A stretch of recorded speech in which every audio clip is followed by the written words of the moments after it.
In Print Radio.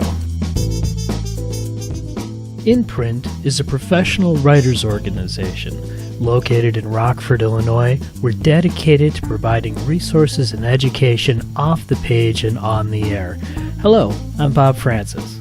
Today we're airing an interview that was originally recorded live at the Barnes & Noble bookstore in Cherry Valley, Illinois. Imprint member Sandy Colbert sat down in front of an audience interviewing political novelist Kathleen Rooney. Kathleen Rooney is the author of O Democracy, a novel about the inner workings of a senatorial campaign taking place in Chicago. It's a fascinating look at the way the campaign affects the idealistic young workers as well as the veteran politicians who have been in the political arena for years and have been shaped by it. The story involves political intrigue, moral dilemmas, unhappy constituents, dirty tricks, and what it takes to win an election. All the things that have been going on for centuries. But in this case, it's seen from the vantage point of a young woman. Welcome to the show, Kathleen. Thank you so much for having me. It's great that you're here. Let's begin with you. First of all, tell us a little bit about yourself.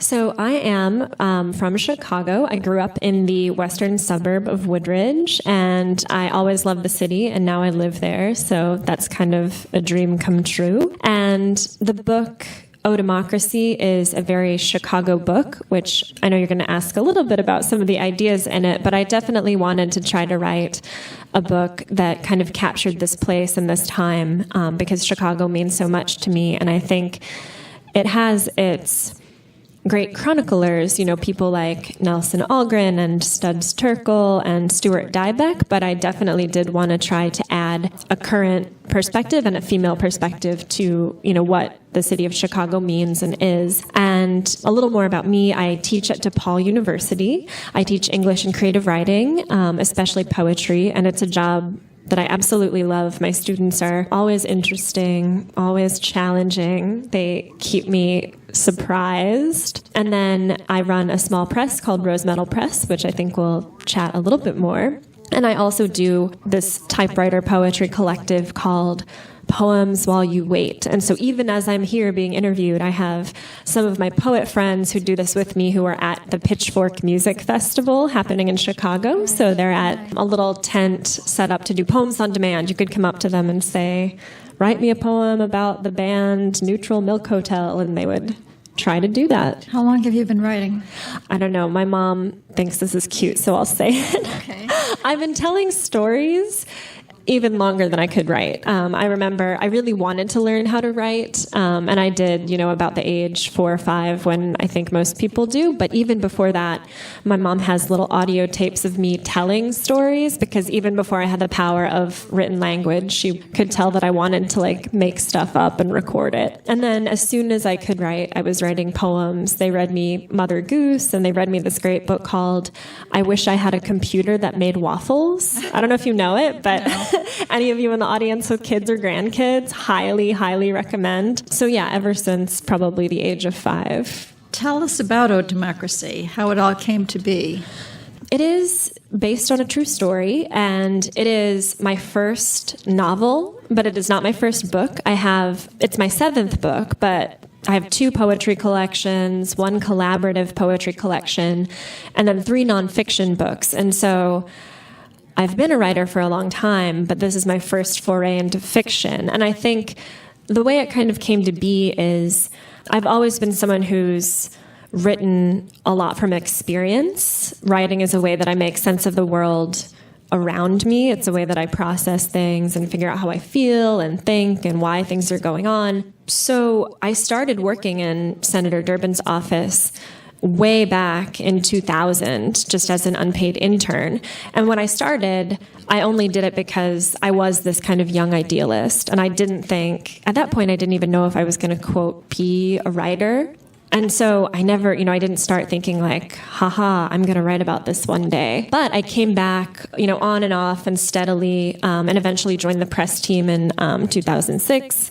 And, at that point, I think it became clear to me that since it was such a big part of my life, I probably would eventually write about it. And then it didn't really occur to me that I had kind of like novel material on my hands until about 2008, 2009. And so at that point in 2009, after all the election hullabaloo, I was able to take a part-time schedule. The Chicago office was very supportive of my career as a writer, and they gave me a part-time schedule to start writing what would eventually become this novel. So that's how it started, kind of accidentally and then more intentionally. So they knew you were writing a book about... Yes, Oh, they all did. right. And so... That's even more interesting. Yeah. And then what the issue that I had was that the Washington, D.C. office didn't know anything really about what was going on in the Chicago office. And so they were surprised that I was a writer, but Chicago was very supportive. And the way, in the book, if you've read it, I have this line where I describe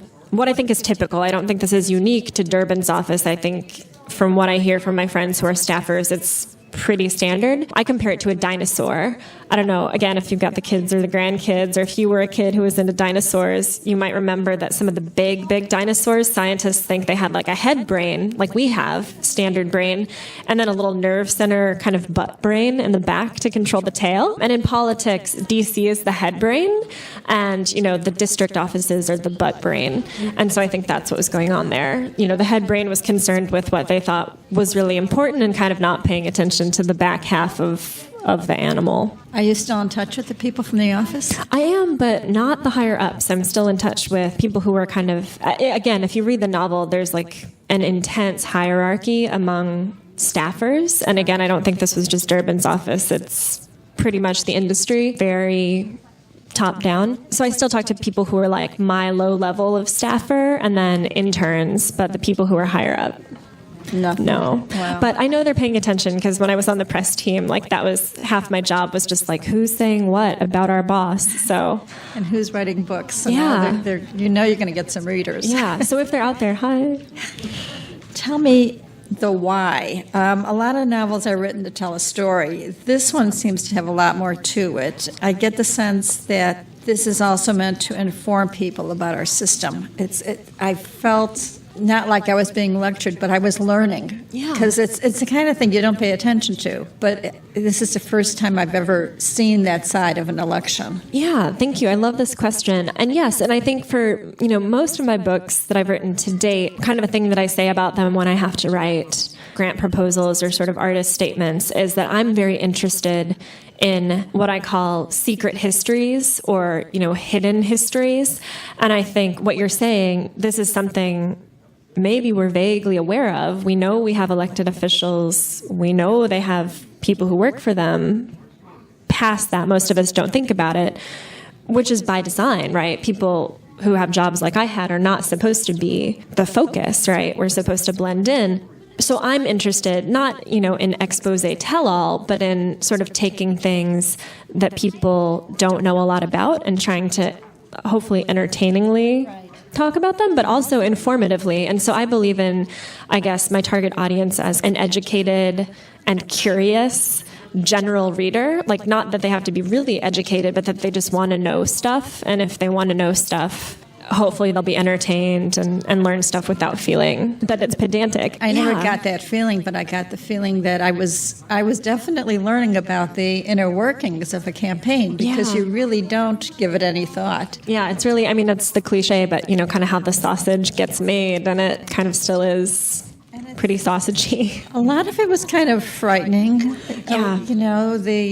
What does go on back there is it's not necessarily good. And I think, I wrote it, the why question too, like I definitely wanted to write based on a true story, but I chose to write fiction and not nonfiction because I wanted to have the liberty to exaggerate, to include stuff that maybe didn't happen to me, but that was stories I'd gotten from other people I knew or, just things like that.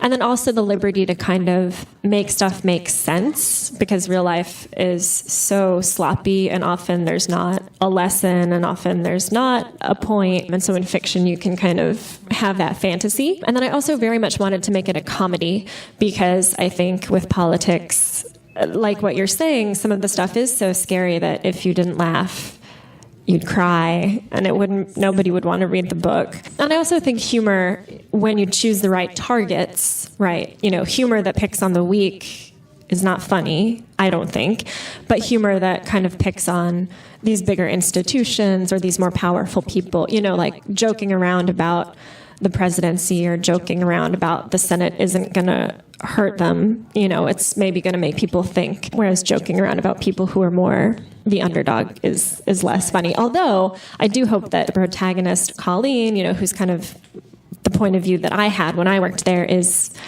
funny. And, we do see her make mistakes and hopefully laugh at her too. But she's very likable, and you sense her frustration because she is such an idealist going into it. And you hate to see that destroyed. Yeah. And how did you feel by the time you had stopped doing it? Yeah, and that's one of the things I worked really hard. I don't want to spoil the ending because I know some of you in the audience haven't read it yet and you've bought your copy, so I won't ruin it. But I will. This isn't a spoiler because we all lived through 2008. So it ends, this is not shocking, with Barack Obama being elected.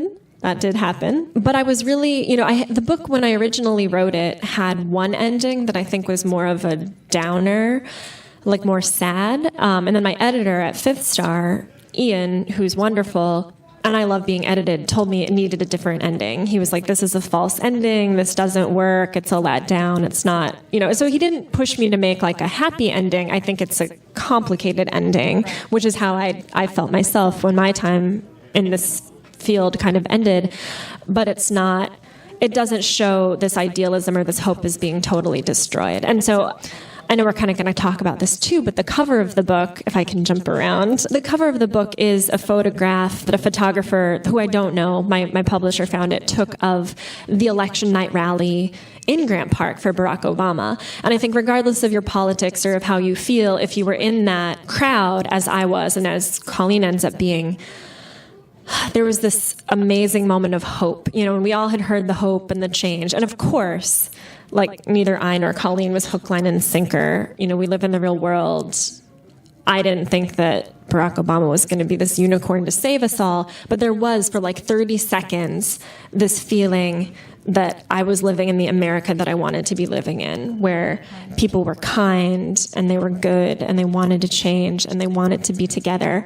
And even as it was happening, it was the kind of thing where you're like, this can't last. We're going to mess this up. And we all have, but for a moment, it was beautiful. So I think that's kind of how I still feel. I think there was a great deal of pride on that day. I think that's what I felt more than anything. It was a long time coming where I felt proud to be a Chicagoan, an Illinoisan, an American. That's kind of what struck me during that whole campaign and that whole night. Yeah, and I think, that's kind of where I think we without spoiling the ending, that's kind of where we leave Colleen, and that's kind of where I still am at. I still vote, I still follow it, I still think it's really important, and I think I have an informed disgust with politics now, is how I like to put it, but I still think it matters, and I get frustrated, when my students or anyone, it's not just students, say like, oh, I'm not going to vote, it doesn't matter, or oh, I don't pay attention, I'm not a rich person, I'm not going to influence it, and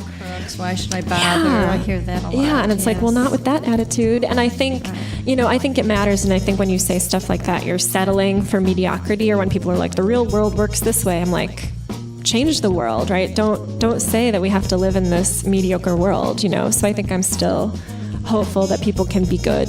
More Imprint Radio right after this.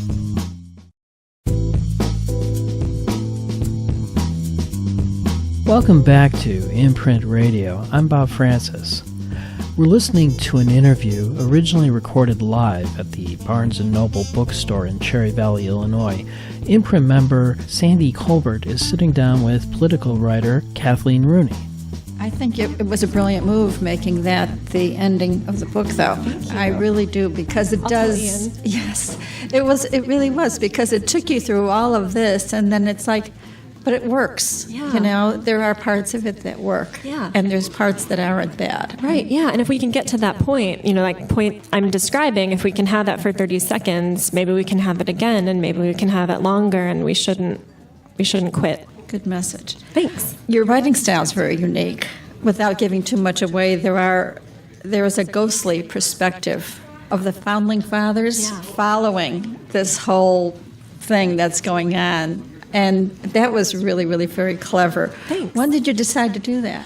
I love that question too. So the book is mostly in the close third person perspective of Colleen. You know, she does this, she feels that, she thinks this. But as I was writing, and I remember it was August of, 2012, I want to say, where I had this breakthrough. I'd been trying to, write this book and again, try to make it informative but interesting. And I felt like we were too close on Colleen. I felt like we were too much in her head, and I didn't want to write a book that felt too small or that was... I think the risk when you have a 20-something protagonist, and especially a female protagonist, you don't want her to sound whiny, or you don't want her to sound like she's navel-gazing. And so I was like, what can I do to make the book bigger? And this occurred to me. I was like, oh my gosh, what if I have the dead ghosts of the founding fathers? And it's not a spoiler. They come in right in the first few pages. And I expanded. I played kind of fast and loose with the definition of founding fathers. I kind of counted it as anyone who had a hand, in the colonial development, but then also any president who was now dead. So anyone. So like you get Nixon, you get, everybody's in there. And the reason that I did that was I wanted to really make the point that this isn't a book about, oh, Colleen is the hero, and oh, the chief of staff, who's this sexual harasser, is a villain, and if only, she could have worked that out, things would be better. Yeah, that was a problem, but I wanted to make the point with the founding fathers that it's not just people, it's institutions, right? And it's people make up institutions, but these institutions have been around way longer than us. They're going to outlast us.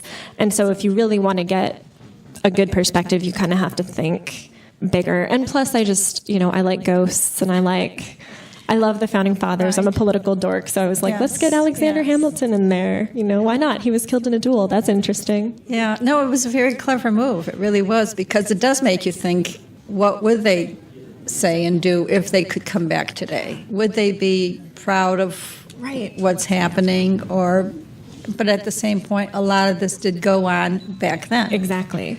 So they might just say more of the same. Totally. Same old, same old. Yes. One of the questions, and I don't want to give too much away, and this is something to think about as you read the book. If the character was a man, would the outcome be the same? Would he have gotten a pat on the back for being proactive and aggressive? I think to not give too much of a spoiler, but to give a little bit of the outlines of this, Colleen, the main character, really wants to make a difference, capital M, capital D, who, through goofy luck, gets this piece of evidence that is very damning toward the senator's Republican opponent, who is this family values guy, and it's this thing that's going to really reveal a lot of his hypocrisy and his two-facedness. And one of her dilemmas is, do I play this card? And if I did play this card, what would it mean, right? Would we be winning for the right reasons, winning for the wrong reasons? Would I be revealing it because I want to help, or would I be doing it because I want to be important? In the end, she does reveal it, and it costs her greatly. And I do think that had she been a man, she would have had more power to begin with. And I do think that, that kind of behavior of, win at all costs, be really aggressive, might have been like, you're going places, kid. Come on up to the next level. Whereas I think in her case, it was sort of like, oof, how unbecoming, how unladylike, and how dare you step above your place. So yes, no, I kept thinking about that when I was reading it. And the book, I think, doesn't get too messagey about that, but it is definitely the fact that you're thinking that is a good question. And it's an open subtle, question, and you don't beat anybody over the head with it. It's a subtle thing, but it does make you think. If this were a man sitting in that office with the guy from Washington, and would the outcome be different? Would they be saying, wow, that was so aggressive, and you really deserve a pat on the back for taking charge and promotion? Yes, exactly. Or maybe you should run for office. Yeah. And that's part of the founding fathers thing too, is that there's not a ton of founding mothers, and there's still not a ton of women in elected office. It's improving. We have the most diverse Congress now that we've ever had, but it's still not super representative of the people that are supposedly represented. And economically either. That's the thing too, is that the first question you get asked now, either side of the aisle, if you say, I want to run, it's not like, well, what do you believe in? What are you going to do? It's like, how are you going to get your first $1 million? That's the first question. And if you're like, I don't know, they're like, come back when you're ready to answer that question. It's crazy. It is. Also, the attitude of the chief of staff. And once again, when you read this, it's something to think about. The attitude actually shocked me. I mean, I've worked in a lot of different industries, and I even actually worked at the Board of Trade for a long time. So that attitude is just par for the course. I didn't think it was still that prevalent today. Yeah. And in her case, why did she tolerate it? In any other business, working at a bank or any place like that, you would run to the HR department. And but so she tolerates that. Yeah. So this is the chief of staff of the Chicago office is depicted as sort of this charming jerk, basically. And I'm really interested in male charm, these, and just charm in general. It doesn't have to be masculine, but these people who are, like, if you look at what they do and how they are on paper, you'd be like, my God, why does anyone put up with them? But in practice, they're the people that everyone kind of wants to be around a lot. They're kind of like pirates. They're just crazy. You don't know what they're going to do. So you're like, this guy's fun. So that was part of it. And so the chief of staff, I mean, he's a sexual harasser, right? Especially of Colleen, but just in general, right? He's the kind of person who's always being inappropriate. And I think I wanted to be clear. I wanted to explore. I didn't want to make him seem like a bad guy. So again, it's not just like, oh, this guy's terrible, what a victim. I wanted it to be a more complex dynamic than that, because I'm not interested in that kind of victimhood. But I did try to show that it is part of the culture more than you would think. And there's a scene early on where Colleen goes to her boss, the press secretary, and says, this guy, the chief of staff, he's awful. And she's told, and this is based on a true story, that she has two options. And one is, put up with it, suck it up, and just deal. That's how he is. He's very powerful. He's one of the senator's best friends. So that's what he gets to be like. And you can stay. Or if you don't want to tolerate it, you can go get another job, which is not that easy. And so I think, Colleen, so she does choose to tolerate it, as you say, right. But it's like this Faustian bargain kind of. It's just like she can't, by doing what she wants to do, she's kind of damning herself. And right. I think she knows it even as she does it. So, and she chooses it, but it's not a super fair choice. Right. And it's something that she, behind the scenes, I'm sure she's not proud of, that she puts up with it. Yeah, and I think that's one of the things that frustrates her is that she does want to consider herself she questions, I think, J-Lock feminist credentials, but I think part of, and hopefully this comes through in the book, is that it's really her questioning herself. She sees in Jennifer Whitlock something that she knows she's doing too and is kind of grossed out by it. But it's an interesting aspect of your book for sure. I've heard the term lately, and it seems to keep coming up more so in magazines and every place else, Midwest thinking and the Midwest attitude. Do you think there's really a difference between us and the rest of the country, and why, and what is this difference? Okay, I love this question. I think a lot about regions and place. Like I said at the beginning, I love Chicago, and Chicago's the city of my heart. Illinois is the state of my heart.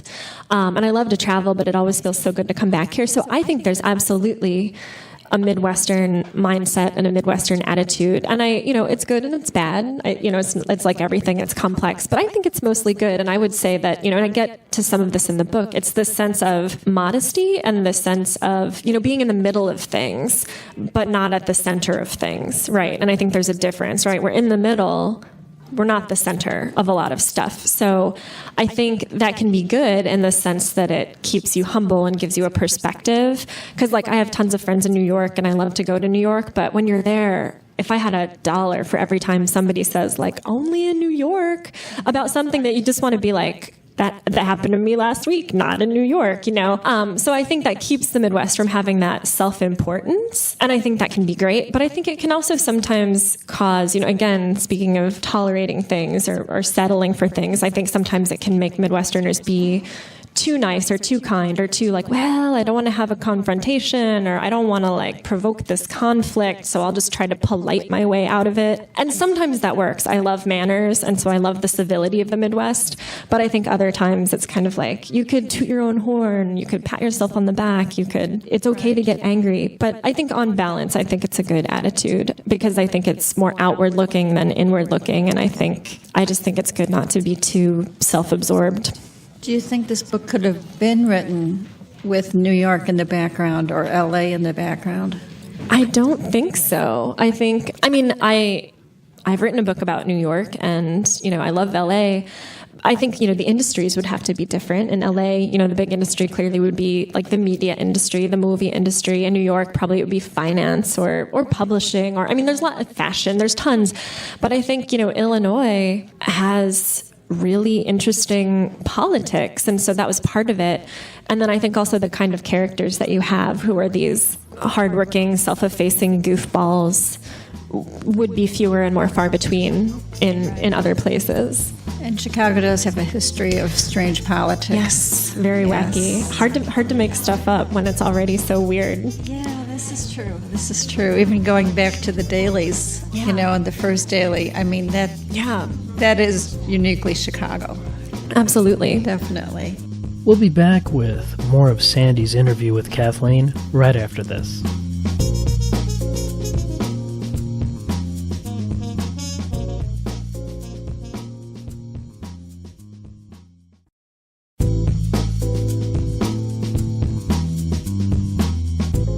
Welcome back to In Print Radio. I'm Bob Francis. We're listening to an interview originally recorded live at the Barnes & Noble bookstore in Cherry Valley, Illinois. Imprint member Sandy Colbert is talking with political novelist Kathleen Rooney. In their book, speaking of Chicago, there's a segment about Studs Terkel. I was and I still am a huge Studs Terkel fan. Could you tell us about that? And did this actually happen to you? Yeah. A friend, I was just out for drinks with another friend the other night who asked me about this too. So it's so good to see so many Studs fans. So in the book, and this won't ruin anything because it's really just kind of a little mise en scène. It's not, I'm not giving away a big plot point, but it is based on a true story. And so both in the book and in real life, it was Christmas time, 2007, and the senator, like many of us, buys holiday presents. And often, though, he doesn't buy them, but he knows what he wants, or Loretta, his wife, in this case, just the wife of the senator in the book, knows what she wants and has the staff go do these things, which is part of the job. You get their dry cleaning, you get their coffee, you buy their Christmas presents. It's just, that's what you do. So my boss, Colleen's boss, it was the end of the day leading up to Christmas. It was dark out. It was like 4:30. She's like, who wants to do an errand? And of course, you don't have to work in a political office, any office, 4:30, end of the day. You're like, what's the errand? Maybe I want to do this, maybe I don't. And it turned out the errand was to go to Studs Terkel's house to get all these books that Loretta Durbin had bought, Studs Terkel's memoir, to have them signed, right? One to the senator and then a couple just signed. And I/Colleen, practically knocked over my cubicle walls being like, I'll go. Because I was like, whoa, Studs Terkel. And everyone else in the office, with the exception of the chief of staff actually, was blank. And I was like, are you kidding me? We don't know who Studs Terkel is. We work in an ostensibly left-leaning Chicago political office, and none of us are psyched about Studs. I would have gone with you. Yeah, thank you. Yeah. Well, you guys are my people. Yeah. I would have been there in a heartbeat. Yeah. But no, most people were blank about it. And so I got to go. I thought I was going to have to throw elbows and fight for this errand. Everyone's like, you go. We don't want it. So I went up there. And it was toward the end of his life. He did die in 2008, so he was at the end, and he was very sick, but he was in such good spirits. He was being caretaken. He had this caretaker live-in who was helping him. He was mostly bedridden, and just as in the scene, he was wearing these red footy pajamas. He was under a blue blanket. He was red, white, and blue. He was surrounded by plants, and he was spry. He was so kind. He was really funny. He was joking when I walked in. He kind of gestured at all these accoutrements of serious, probably fatal illness, and he was like, and I'm deaf too. He was like, all this, and I can't even hear you. He was just so funny, even in the face of what I think a lot of people would find pretty depressing circumstances. He was still the Studs that I think we all loved, just so full of life, even when he was 96 years old. Yeah, it meant a lot to me to see him, and to Colleen in the book. Yes, I'm glad you put it in the book. Thank you, me too. Because memorial to Studs. Exactly, I'm so glad it's there. The other thing that really struck me is your references to certain people and places are very thinly veiled. Personally, I know if I were writing it, I would have held back a little bit. And you don't. Do you think there's going to be any feedback or repercussions, or has there been any? That's a good question. So in the book, I in addition to the Founding Fathers device, I have this habit that I made of not using names. And so I love, for example, and I think it works, right? I never say Studs Terkel, but I do say enough about him that I think if you don't know who Studs is, you still know, okay, important, old, oral historian, lefty, Chicago guy. Like, you get enough about him that you don't have to be like, I don't know who Studs Terkel is. But if you know who Studs is, you're like, oh my goodness, it's Studs. And I do that over and over in the book. And so that kind of ties to your question. Part of it was I wanted to emphasize that even though, obviously, this is a roman à clef, right? You're going to read it and be like, that's Rod Blagojevich. That's George Ryan. I mean, it's not a secret. But I also wanted people who don't know that, right? Who are like, I don't know Illinois politics from a hole in the ground, to be like, oh, he's corrupt. I get it. Or, oh, there's like an oil company. Years from now when there's no more BP, I didn't want people to be like, what? Rapacious British oil company is what they are. So that was, mostly to make that point again that institutions are at issue, that even though things change, brand names change, politician names change, we might forget Rod Blagojevich, crazy as that seems now, but we still will be able to relate to, someone who held a high office and got seduced by his power and his ability to earn money and influence people, that stays the same. But it was also like on a minor level, just this desire to not have these repercussions, right? To again emphasize that yes, it's based on a true story, but please read it as fiction. It clearly, resemblance to characters living and dead, not coincidental, but not really what I'm trying to do.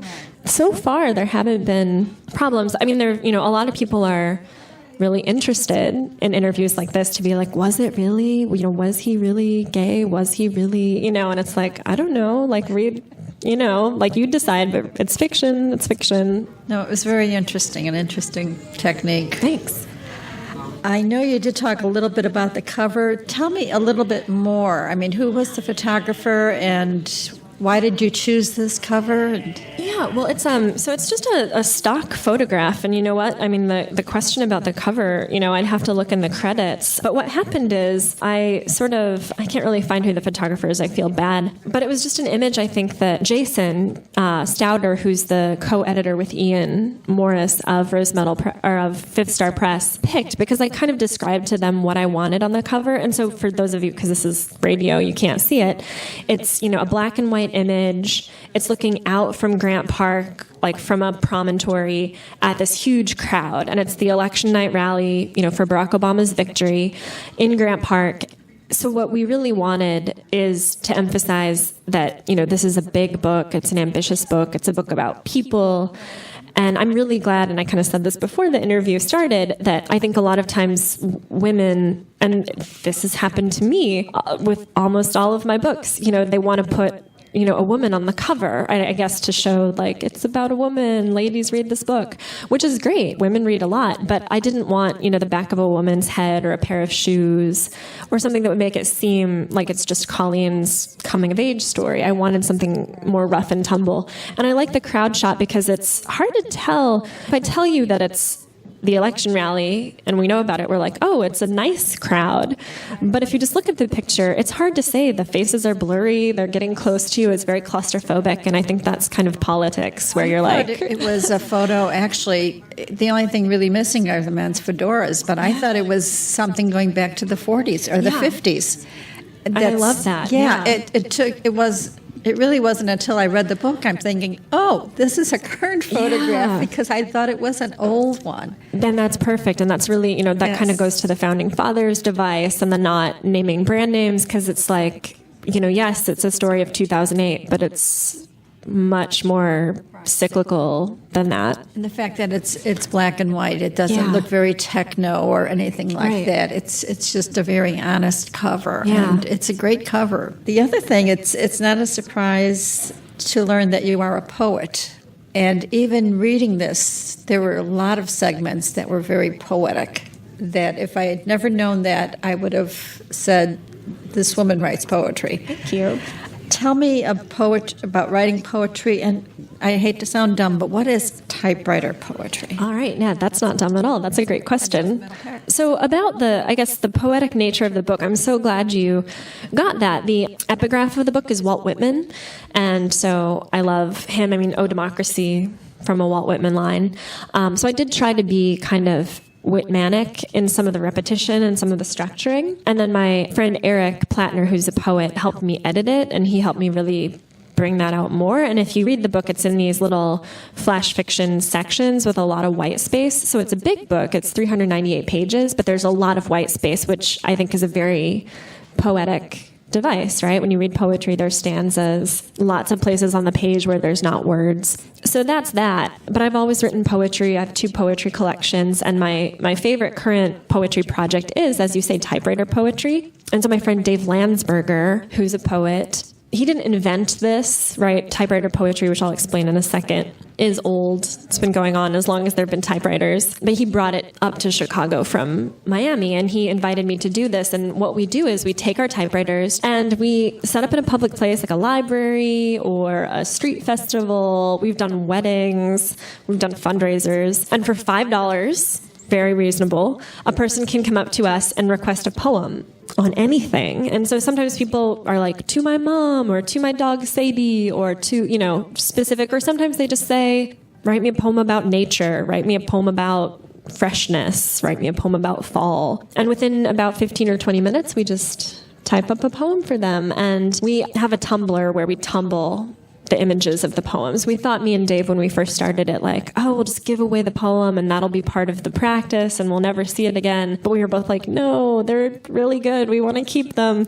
So we, give the poem to the people, but then we photograph them. So, okay. And it's like, I think I compare it to like, improv, if you've done, improv classes for theater or comedy, when you are like, what should we write a play about? And somebody in the audience is like, hamsters. And you're like, okay. or improv jazz or something like that. So. And you had to learn how to type on a typewriter. Yes, which is hard. You have to use a lot more pressure than a laptop. You develop strong finger muscles. Yes, you do. You do. It works up an appetite. And then, or that's what I tell myself when I'm at the street fair and I'm like, I need a funnel cake. Yeah. It's all this But typing. you don't have the delete thing either. No, yeah. And that's one of the things is there's a backspace that you can type over, but we try to do minimal errors, but I think, the occasional mistake is part of what makes it charming and part of what makes it unique, right? It's not just something you could print 25 of. Exactly. It's quirky. Exactly. Definitely quirky. Yeah. But I'm glad to see someone's using a typewriter. Yeah, they're fantastic.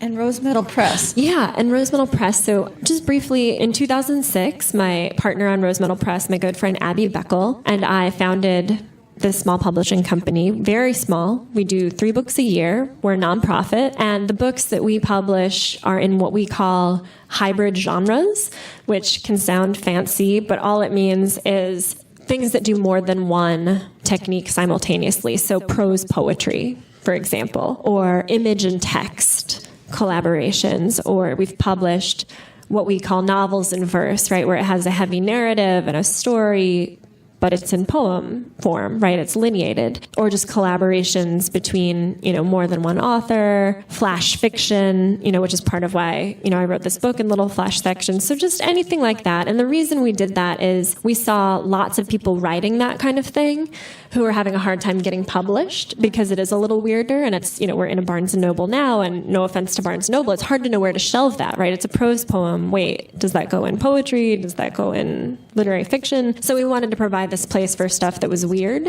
and stuff that might not sell 50,000 copies, but maybe would sell 5,000 copies. So we've been doing that since 2006, and so far it's going well. Is it mostly Chicago writers? It's actually it's national and international. I'm based in Chicago. Abby's based in Tacoma Park, Maryland. And through the magic of the internet, a lot of people are able to find us. I think if not for the internet, we couldn't. We could exist, but it would be a less rich existence. Right. We'll be back with more of Sandy's interview with Kathleen right after this.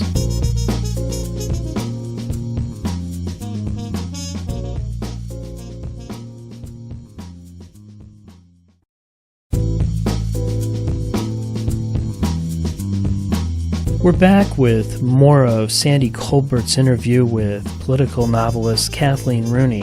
This interview was originally recorded live at the Barnes & Noble bookstore in Cherry Valley, Illinois. When you write, an imprint is a writer's group, so we always like to ask questions about your technique and where and when you write. But where do you write? Do you go off to another room? Or Yeah, I love this question too. Place, again, very important. I write in my solarium, a very Chicago space. It's, it sounds so fancy, solarium, like I'm a Victorian or something. But it just means, if you've been in Chicago, it's like every little Six Flat has this little protruding room that 3 of the walls are pretty much windows, and it's very down to earth despite its solarium name. But they're very sunny and very bright, so I just go into my solarium, and my husband Martin, who's here in the audience, has, we have a 2-bedroom, and so one of the bedrooms is his office, which is great, and then I have my solarium, and so we're able to both have kind of our own space, but there's no door to my solarium. Right. So it kind of keeps, I feel like the flow is good. We're on the 3rd floor. I feel like the top floor is a very writerly perspective, at least to me. I can be up above and kind of look and see how things relate to each other. And then another weird thing about my writing space is I have a standing desk. So does Martin. Yeah, we stand when we write. Yeah, I love to stand. I'm sitting now, and that's cool, but I love to stand.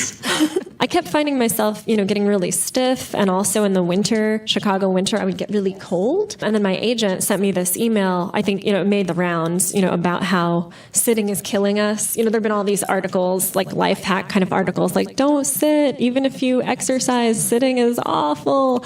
And so my agent was like, we're both gonna die. And I was like, oh no. So I got a standing desk, a good friend of the family, this guy, Ed Ludwig, who's a woodworker. We told him, we sent in our measurements, and he just made us some standing desks. So they're convertible, it's really like a little writing desk, and we both, Martin and I, just stack them on top of our desk and then stand. And so if ever we want to sit, we can, right? We just take the little thing off, put our laptop on the normal desk, pull up a chair, boom. So convertible desk, but I like to stand. So you're not a Starbucks, go off to No, have because I get some too coffee. distracted. I'm fascinated by people, so I just start listening to what people are saying or start talking to people. And that's, I think, a Midwestern thing, too. People are friendly. Like, I love riding the bus because you never know. somebody's going to talk to you. Well, and it'll talk be weird. to you, or else you'll see something happen that you might be able to make a novel out of, because there's a lot of little incidents and dramas when you're on public transportation in Chicago. Totally. Yeah, it's not a boring ride. Nope. I did it for many, many years, so I know. What advice do you have for writers today, especially and poets too? Yeah, my advice, the piece of advice that I kind of like to give is a borrowed piece of advice. It's a piece of advice that was given to Martin, my husband, in his low residency MFA program by a writer named Fred Lebron. And I just think it's brilliant because it's about persistence, and it's about how, in addition to being talented, which many people are, you just have to try a lot and just keep trying. And so he said, writing is a game of attrition, don't attrit. So that's my... That's such a word. Yeah.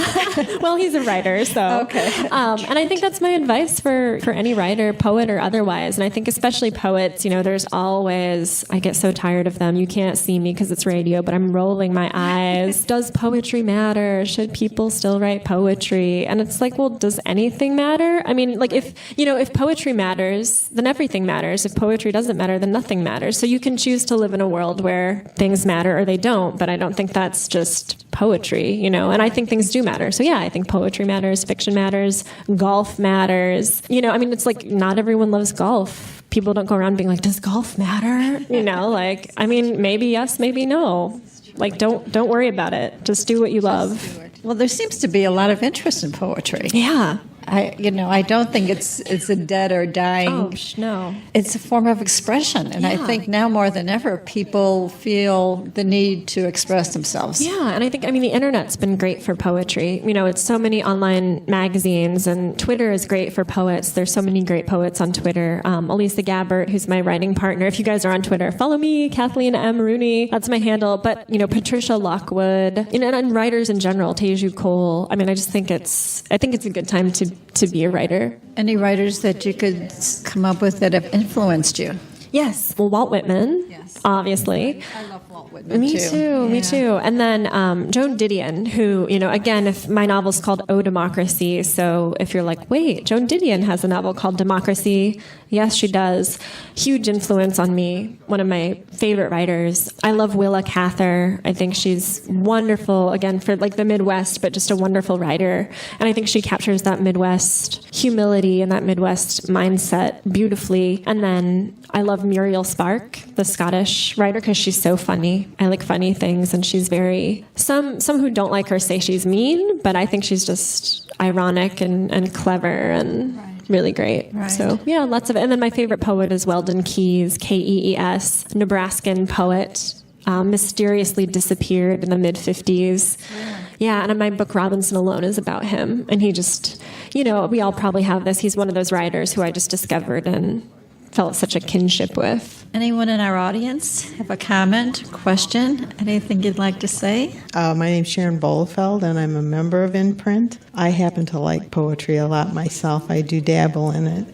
But my question, actually, if you don't mind talking about one of your other books. Sure. Can you tell us a little bit about the Oprah book? Yeah. How that came about? Yeah. Thank you. Great question. So my first book that came out way back now in 2005 was called Reading with Oprah, the book club that changed America, because you got to have that 2-part title. And it was about Oprah's book club. And I think this kind of ties back to sort of the beginning of the interview where I was saying that I like hidden histories or secret histories, because it's not like Oprah's book club was secret by any means. It was massive. But I noticed that people seemed to have opinions and strong feelings about it that were not supported or supportable. Like they were like, oh, she picks this kind of book and it's for women and it's really sappy and, that kind of like critique that seemed to be coming out of nowhere. And even I, when I started reading, I was skeptical. I was like, well, maybe, what right does Oprah have to tell us what to read? But I quickly got over that. I thought that was very elitist and very snobby. And I realized, she's picking great books, Phenomenal books. Yeah. There are a lot of books I would have never read if they weren't Oprah's book. Yeah. I mean, I started looking for that little gold sticker. Right. Yeah, I mean, so many people did. And I mean, so much of what she had people read was just fantastic. Like Barbara Kingsolver. I don't know who's going to say that's not good. Toni Morrison. I mean, come on. Yeah, just really great stuff. So, I think that's kind of where that book developed, was sort of seeing all these people acting like they knew about something, and then me wanting to be like, hey, look closer, consider this. And I think, I called her kind of an American intellectual and almost this revolutionary thing, because she was using TV, which I think up until that point, most people, was like, oh, it competes with books, it rots your brain, it's, you should be reading instead. And I think she was like, no, you can do both, right? You can use TV to promote reading, which is now it's like, well, of course, but at the time it was crazy, right? Her own producers back in 1996 were like, no, don't do it, that's suicide. But she made it work. So that's kind of what the book's about. And has Oprah responded? Well, no, but I know she knows about it. But I did go on the show, not on the show as a guest, sadly, but in the audience, for the episode. Well, I didn't know this was going to happen, but it was the episode where, if you guys remember, I know this because I'm an Oprah-ologist, where she kind of canceled the original version of the club. It was shortly after the Jonathan Franzen thing. She'd done a couple more books, but she was tapering. And so she announced that she was not going to be picking contemporary books anymore, but that she might be back. And so I was in the audience. You can see everyone in the audience being like horrified, and me being like, like calmly thinking. And of course, she brought it back with the classics. Right. What was it? East of Eden, I think. Yeah. And she did. Yeah, she did all kinds of great older books. And so I know she knows, that I'm out there. And I heard from a couple producers, but they said it is not Oprah's policy to comment on projects of this nature, which I think is typical. Oprah's great, but one of the ways she got great is by not super analyzing publicly. I mean, she talks about herself a lot, but she doesn't analyze what she does or how she works a lot, which can't argue with the results. So I think, it's not surprising to me that she would be, she's not going to talk about it. Maybe someday. I would love, Oprah, if you're out there, call me. Could you talk about what you're working on now? Oh, sure. Great. Another great question. Look at you. This is great. So what I'm working on now is a new novel, a second novel, and actually Martin, again, who's in the audience, is helping me. He's a writer too. You should go to his blog, which is called New Strategies for Invisibility. He's also on Twitter, although he's suspicious of brevity. And he's editing this now, but it's a book whose title I'm still on the fence about. I'm debating between Lillian Boxfish, which is the main character. Yeah, funny name, right? Or What Makes You Seek Your Fortune Here? And it's a novel that's based on the life and work of this woman, Margaret Fishback, who was the highest paid female ad copywriter in the world in the 20s and 30s. She was also a poet, kind of like a light verse poet, like more like Dorothy Parker or something like that, who was so famous in her day. Society pages, very renowned. She was also beautiful, so people commented on that a lot in addition to her talent. But now nobody knows who she was, and so I'm kind of looking at her rise and her fall and her life. I have this great friend, Angela McClendon, who is a librarian and an archivist, and so she was doing this internship at Duke University, which has, you may or may not know, but it has the Hartman Center, which is like one of the biggest ad-focused archives in the country, if not the world. And so she was the receiving archivist, like the son of this woman, this guy, Tony Fishback, who's very nice, finally got around, to cleaning out, how it is, like cleaning out mom's stuff, and realized her import and thankfully donated it to the Hartman Center, who were thrilled to have it because she was such a big deal. So Angela just happened to be the first person who was processing it. And she knows me. She's my best friend from high school. And she was like, oh, my goodness, Kathleen, this person is for you. She's a poet. She was this career woman. She's fascinating. And she was right. So I got this grant to go travel to the collections and study in it. And I did this back in 2007. So I'd been sitting on her as a subject for a long time because I knew I wanted to do something with her. But I was like, is it poems? Is it a biography? Is it essays? And then I realized, kind of for similar reasons to O Democracy, like I thought a novel would be a good way to make some of the points about her life without being too pedantic. Like I could be entertaining about it, but also be very faithful to her importance. So it will be a novel. It will be a novel, yes. Okay, hopefully soon. Yes, fingers crossed. Yes. After Martin finishes helping me edit it. He's the best. Well, it's great to have a husband that's in the business with you. It is. Well, thank you so much for being with us today, and I wish you nothing but success with everything that you're working on. And I know O Democracy is going to do very well. It's an intriguing book. It's a very, very well-written book. I really enjoyed reading it, and I'm glad you're on our show. Thank you for having me. It's been a pleasure. You're welcome.